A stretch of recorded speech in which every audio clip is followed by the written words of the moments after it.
자, 위력이 되는 판례들 12번 보고 있습니다. 자, 세 번째 줄 보시면 회사의 지시가 있는데 집단적으로 이를 어겼다는 거죠. 위력이 될 수 있다는 판례이고, 자, 의견 대립이 고조되자 접속 권한을 차단시켜버렸죠. 위계로서 업무를 방해했다는 겁니다. 자, 질서 유지인 등을 두고 몸으로 밀쳤다, 단상을 점거했다, 이런 부분들 위력입니다.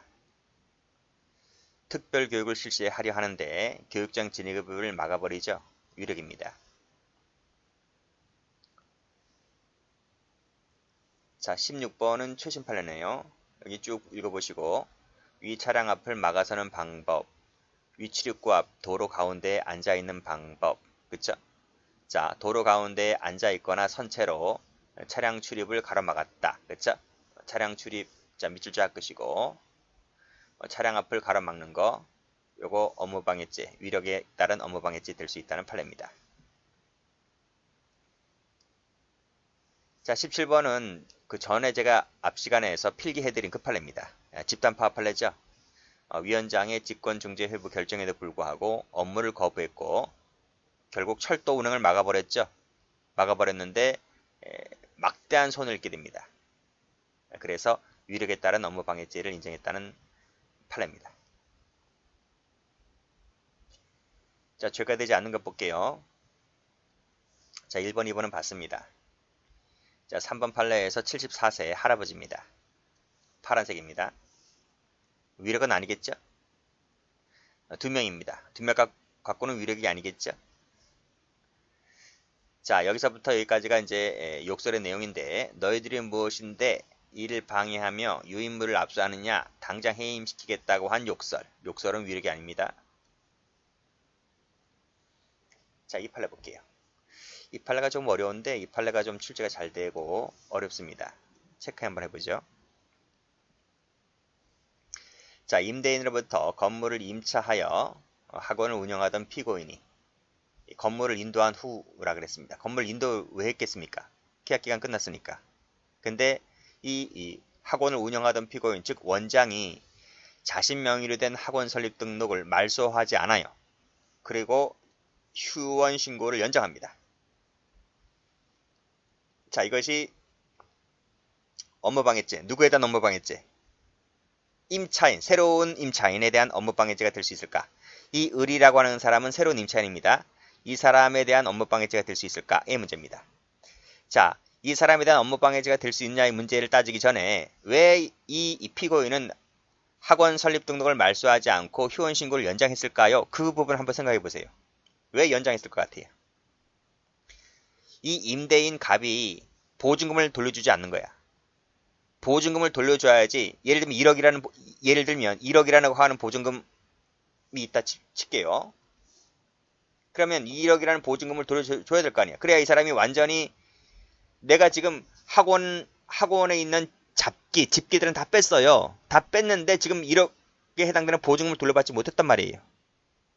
돌려받을 때까지는 내가 이거 말소 안 합니다. 그렇잖아요. 근데 새로운 임차인을 구했습니다. 새로운 학원 업자가 들어왔어요. 들어와서 이 사람도 학원 설립 등록하고 지금 학원을 운영해야 되는데 이 지금 학원 설립 등록을 말소하지 안 해주니까 이 사람이 학원 운영을 못하는 거야.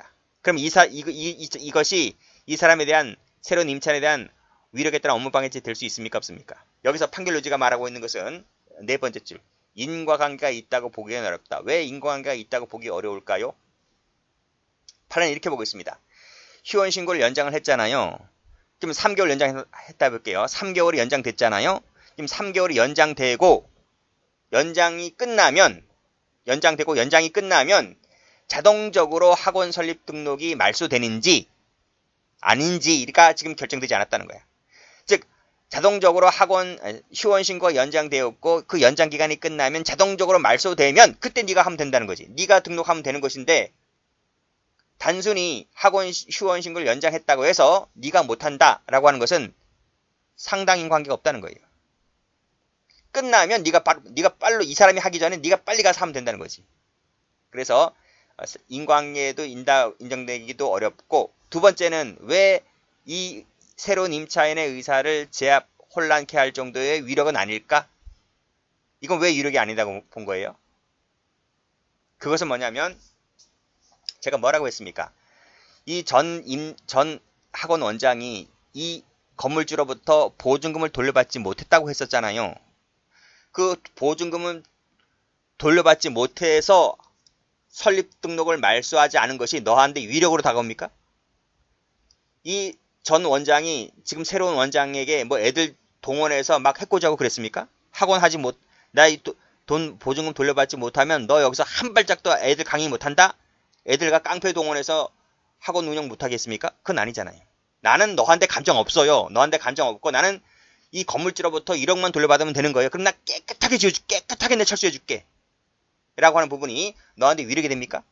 그건 아니라는 거죠. 그래서 대법원에서는 이러한 이유 등을 들어서 단순히 설립 등록을 말소하지 않고 휴원 신고를 연장했다라고 하는 것만으로는 새로운 임차인에 대해서는 위력에 따른 업무방해죄가 되지 않는다고 봤습니다.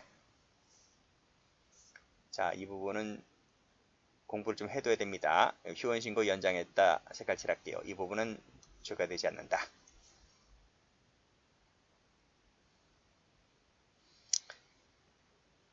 자, 이 판례는 전 시간에 배운 거랑 약간 비슷하죠. 정당한 권한을 갖고 있는 사람은 위력이 되지 않는다고 말씀드렸습니다. 그 사람이 누구냐? 여기 나와 있는 회계자로 열람권을 가진 사람입니다. 그 열람권이 바로 정당한 권한을 행사하는 사람이라는 거죠. 그래서 이 사람이 애들 불러놓고 직원들을 불러놓고 상당한 동안 뭐 이야기를 하였다든지 또는 다소 언성을 높여서 책임지게 될 수 있다라고 한 것만으로는 업무방해죄가 되지 않는다고 봤습니다. 왜? 권한 있는 사람이기 때문에. 그래서 여기도 색깔, 열람권 색깔, 권한 색깔.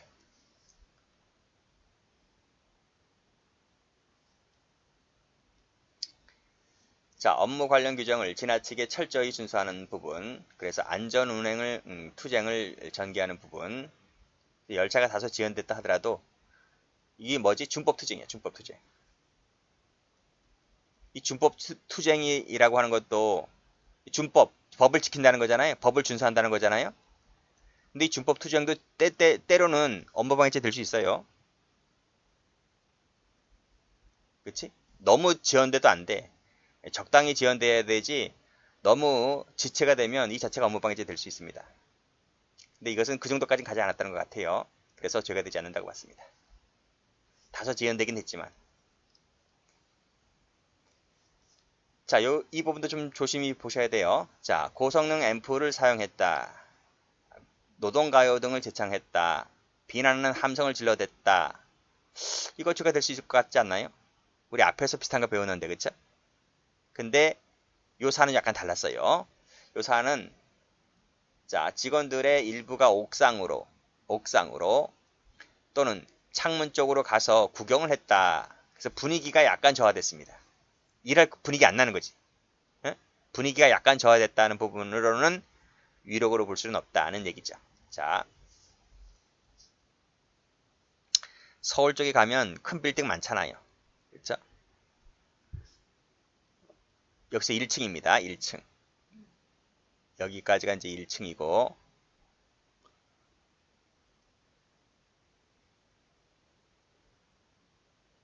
여기 2층, 3층, 4층, 5층, 6층 있다. 6층이라 해볼게요. 6층.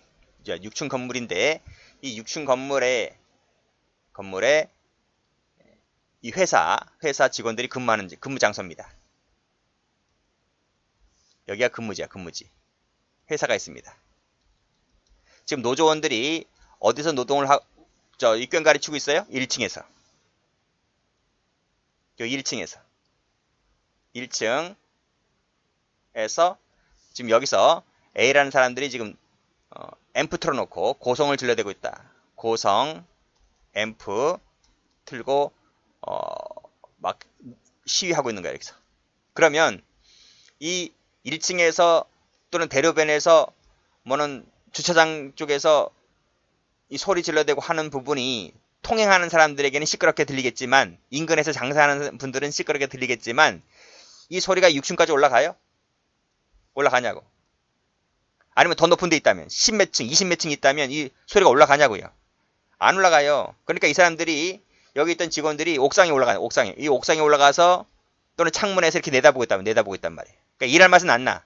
일할 맛은 안 나지만 이 소리가 1층이나 인근 상가 길거리 주민들에게는 미치겠지만 옥상까지 안 올라간다니까요. 그래서 분위기는 뒤숭숭하지만 위력까지는 아니다. 그렇게 보았단 판례입니다. 그래서 여기 색깔 칠하면 되겠네요. 사무실 분위기가 다운되었다는 부분, 일할 맛이 안 난다는 부분은 아직까지는 위력이 아니라고 봤습니다. 자, 그 다음 더 볼까요? 자, 자신을 잘랐습니다. 부당하게 해고했다는 이유로 화가 나죠? 그럼 어떻게 했습니까? 전기 배선반의 위치와 스위치 동작 방법을 알려주지 않았다는 거죠. 그렇지? 자, 배전반 위치가 어디 있고 스위치 동작 방법이 이 사람밖에 모르나? 다른 사람들은 몰라요. 배선반 위치가 어딘지 몰라.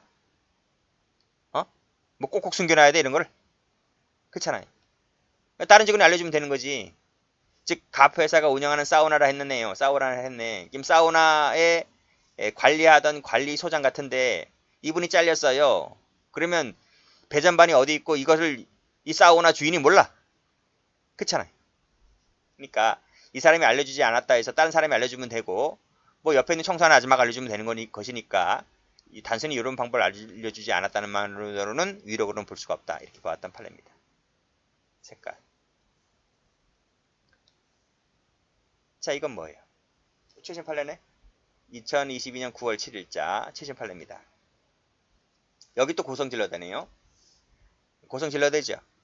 즉 고성 지른다고 해서 무조건 죄가 되는 건 아닙니다. 앞에 것도 죄가 되지만 여기선 이것도 죄가 안 되었고 이것도 죄가 안 되는 거예요. 어떤 건지 볼게요. 마트, 노조, 간부. 야, 마트에도 노조가 있네. 야, 별 때 다 노조 있네요. 대형마트 지점 2층 매장 안에서 부당해고라고 쓰인 피켓을 들고 지점장과 대표이사 등 임직원들을 따라다니며 강제 전배 멈춰라, 통합 운영하지 마라, 직원들 아파한다, 부당해고 그만하라, 꼭 고성을 질러댔다고 하는 거죠. 그래서 30분간 동안의 업무를 방해했다라고 기소가 되었는데 이것만으로는 즉 따라다니면서 고성을 요 정도로 질러댄 것만으로는 이 지점장 등의 의사를 제압하기까지는 안 됐다. 이렇게 봤던 판례입니다. 그냥 뭐 그렇다고 보니까요. 따라다니며 30분 동안 방해한 것은 업무방해죄 위력으로 볼 수가 없다라고 그냥 숙지하시면 되겠네요. 뭐 될 수도 있을 것도 같은데 안 된다고 봤으니까. 피켓 들었나? 피켓? 피켓을 들었네요. 여기 보면 피켓을 들며 따라다니며 고성 질렀다. 위력으로 보이기는 어렵다고 본 판례입니다. 자, 그렇게 정리해 두시면 되겠네요. 자, 됐죠? 자, 다음 업무방해를 봅니다. 추상적 위험범위라고 했죠. 그거 숙지하시고 밑에 판례 보시면 됩니다. 빨간색으로 위험 동그라미. 결과 밑줄 X. 여기가 아니죠. 자, 위험 동그라미, 그쵸? 여기네요. 결과 X. 됐고. 그리고 업무 수행 자체뿐만 아니라, 여기 나와 있네. 업무의 경영 자체를 방해하는 거. 동그라미 1번. 그리고 경영 저해하는 것도 됩니다. 동그라미 2번. 이 두 가지 다 업무 방해가 됩니다. 이것도 하나, 이것도 하나. 각각 됩니다. 그 위에 올라가 보시면, 업무 수행 자체를 방해하도 죄가 되지만, 그게 아니라 적정성, 공정성이 방해되는 거. 그쵸? 이것도 업무 방해가 됩니다. 자, 이 판례도 중요한데 볼까요?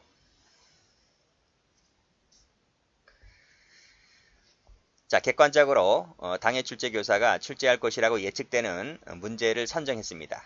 문제를 선정한 것만으로는 그래서 수험생이나 교습자에게 주는 행위를 가지고는 아직은 업무방해죄라고 보지는 않습니다. 이 자체가 두 줄짜리, 세 줄짜리잖아요. 출제가 아주 잘 돼요. 자, 무슨 얘기냐? 올라가 볼까요?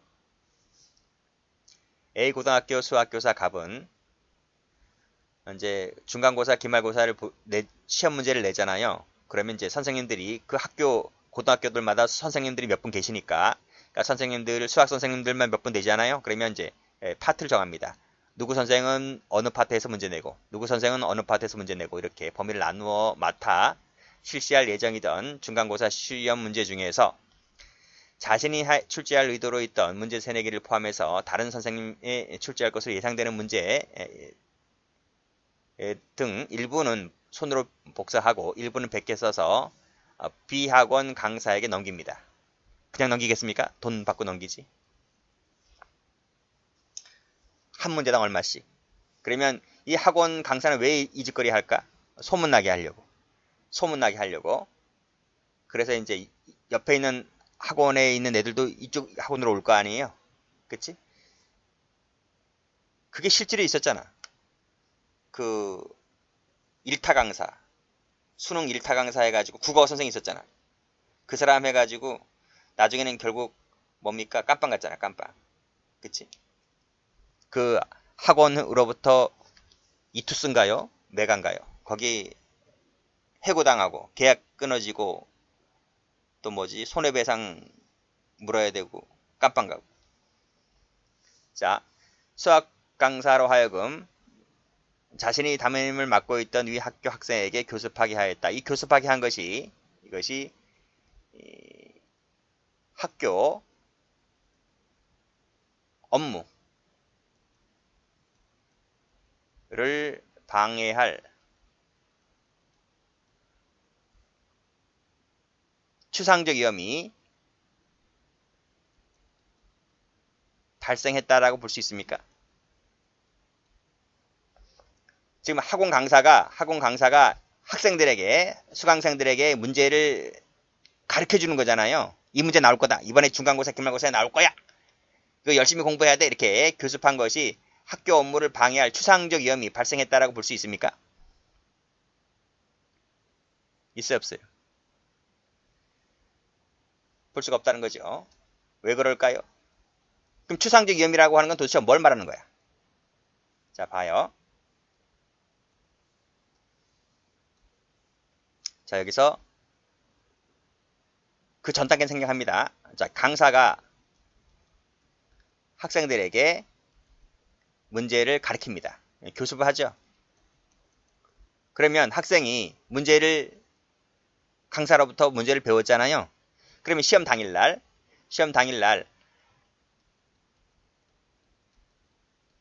이 선생님이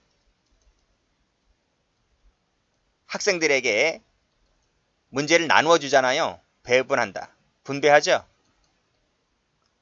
그러면 학생이 문제를 다 풀고 이거를 선생님에게 이 답안지를 제출할 거 아니에요. 그러면 선생님이 답안지를 받아가지고 나중에 채점을 할 거 아니에요. 채점기 돌리잖아요. 그쵸? 그 단계로 이루어졌죠. 지금 어디서 적발됐어? 여기서 적발된 거예요. 여기서. 그러면 여기서 시험 실시 업무가 방해될 추상적 위험이라고 하는 것은 어디를 말하는 거야? 여기야, 여기.